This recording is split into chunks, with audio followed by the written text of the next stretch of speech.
বিএনপির মহাসচিব মির্জা ফখরুল ইসলাম আলমগীর বলেছেন, সুষ্ঠু নির্বাচনের জন্য ন্যূনতম সংস্কার প্রয়োজন। বিএনপি কখনোই বলেনি আগে নির্বাচন পরে সংস্কার। সকালে ঠাকুরগাঁওয়ে দলের নেতাকর্মীদের সঙ্গে ঈদ শুভেচ্ছা বিনিময় করেন তিনি। বলেন, আগের নির্বাচন পরে সংস্কার, এমন ভুল ব্যাখ্যা দিয়ে জনগণকে বিভ্রান্ত করা হচ্ছে।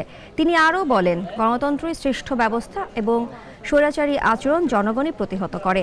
বিএনপিকে টার্গেট করে অপপ্রচার চালানো হচ্ছে বলেও তিনি অভিযোগ করেন। বিএনপিকে টার্গেট করে একটা জিনিস প্রচারণা করা হচ্ছে, এটা সবচেয়ে বেশি প্রচারণা হচ্ছে, সেটা সোশ্যাল মিডিয়াতে সবচেয়ে বেশি, যে বিএনপি আগে নির্বাচন চায় তারপরে সংস্কার চায়, অথবা সংস্কার চায় না নির্বাচন চায়, হুইচ ইজ এ ব্ল্যাটার্ড লাই।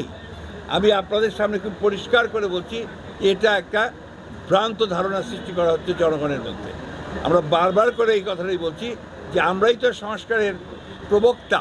ওয়ালটন আবারও মিলিনিয়ার অফারে ওয়ালটন ফ্রিজ কিনে আপনিও হয়ে যেতে পারেন মিলিয়নিয়ার।